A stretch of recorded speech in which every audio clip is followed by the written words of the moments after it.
பின்னாடி வேணாம் அப்படியே பானா.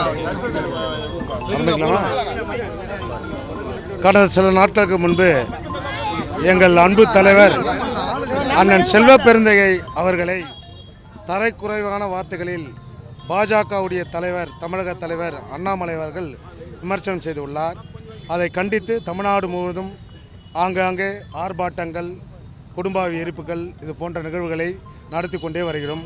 அதனுடைய தொடர்ச்சியாக இன்று மத்திய சென்னை மேற்கு மாவட்டத்தின் சார்பாக இன்றைக்கு சூளை பகுதியிலே இந்த ஆர்ப்பாட்டத்தை நடத்துகிறோம். அண்ணாமலைக்கு நாவடக்கம் தேவை. அவருடைய நாவடக்கம் இருந்தால்தான் அந்த தலைமை பண்புக்கு அவருடைய அருகதையாக இருக்க முடியும். பாஜக தலைவர்கள் இலா கணேசன் போன்றவர்கள், சிபி ராதாகிருஷ்ணன் போன்றவர்கள், பொன் ராதாகிருஷ்ணன் போன்றவர்கள், தமிழிசை சவுந்தரராஜன் போன்ற தலைவர்கள்லாம் இருக்கும்போது அந்த கட்சியினுடைய பண்பு அழகாக இருந்தது. நாவடக்கம் அடக்கி பேசினார்கள். எல்லோரும் ஒரு அரசியல் விமர்சனம் நியாயமான ஒரு தார்மீக ஒரு கருத்தாக பேசினார்கள். ஆனால் இன்று இருக்கக்கூடிய பாஜகவுடைய தலைவர் அண்ணாமலை அவர்கள் பேசுகின்ற வார்த்தைகள் கொச்சைப்படுத்த விஷயமாக தனிமனிதனுடைய தாக்குதலாக இருக்கிறது.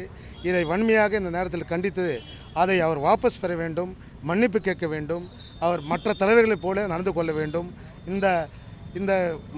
இது மாதிரியான தனிமனிதனுடைய தாக்குதலை அவர் நிறுத்தி கொள்ள வேண்டும். ஒரு தனிமனிதன் ஒழுக்கம் இல்லாத ஒரு தலைவரை இந்த பாஜக அரசு, பாஜகவுடைய தலைவர்கள் கண்டிக்க வேண்டும், அவரை புறந்தள்ள வேண்டும் என்பது எங்களுடைய கோரிக்கை. அவரை எங்களுடைய காங்கிரஸ் தலைவர்களிடம் மன்னிப்பு கேட்க வேண்டும், காங்கிரஸ் கட்சியிடம் மன்னிப்பு கேட்க வேண்டும். இது போன்ற தலைவர்கள் அவர்கள் செய்த பதவி கூட நேர்மையாக இருந்ததா அப்படி என்று கருதினால், தனி மனிதன் ஒழுக்கம் இல்லை என்றால் அவர் செய்கின்ற பணியிலும் ஒழுக்கம் இருக்காது. அதில் எங்களுக்கு சந்தேகம் இருக்கிறது. அவர் எப்படி இவ்வளோ பெரிய போலீஸ் ஆஃபீஸராக செயல்பட்டார்? ஒரு மனிதனுக்கு ஒரு ஐபிஎஸ் ஆஃபீஸர் என்றால் ஒரு தனி மனிதன் ஒழுக்கம் வேண்டும். அந்த ஒழுக்கம் இல்லை. அந்த ஒழுக்கம் இல்லாத ஒரு அதிகாரியாக எப்படி செயல்பட்டார்? கர்நாடகாவில் செயல்பட போது அவர் நான் கர்நாடகாவிற்கு நாங்கள் உறுதுணையாக இருப்பேன், அந்த மக்களுக்கு உறுதுணையாக இருப்பேன், காவிரி நீர் பங்கீடு செய்யும்போது நான் கர்நாடக மக்களிடம் தான் இருப்பேன், தமிழக மக்களுக்கு நான் துணை நிற்க மாட்டேன் என்று வார்த்தைகளை புரிவித்திருக்கார். ஆனால் இன்று தமிழக பாஜகவாக இருந்துவிட்டு நாடகம் ஆடுகிறார். தமிழ் மக்களுக்கு நான் உதவி செய்வேன், அவர்களுக்கு ஒன்றாக இருப்பேன் அப்படின்று இது போன்ற ஒரு பித்தலாட்ட பேச்சுக்களை நிறுத்தி கொள்ள வேண்டும். அவர் கர்நாடகையில் செய்யக்கூடிய நிறைய விஷயங்களை அண்ணன் செல்வ பெருந்தகை அவர்கள் கணக்கெடுத்து கொண்டே இருக்கிறார். மிக விரைவில் அவருடைய எல்லா விஷயங்களும் வெளிவரும். ஆகையால் அவருக்கு நாவடக்கம் தேவை என்பது இந்த நேரத்தில் சொல்லிக்கொண்டு, மன்னிப்பு கேட்கும் வரை இந்த போராட்டம் தொடரும் என்பதை இந்த நேரத்தில் சொல்லிக்கொண்டு, அண்ணன் செல்வ பெருந்தகையிடம் அவர் ஊடக வாயிலாகவாவது பத்திரிகை வாயிலாகவது அவர் செல்வ பெருந்தகையிடம் அண்ணாமலை அவர்கள் மன்னிப்பு கேட்க வேண்டும். குற்றப்பின்னணி உடையவர்களை பாதுகாத்தாலே இந்திய தண்டனை சட்டத்தில் அவர்களுக்கு தண்டனை உண்டு என்பார்கள்.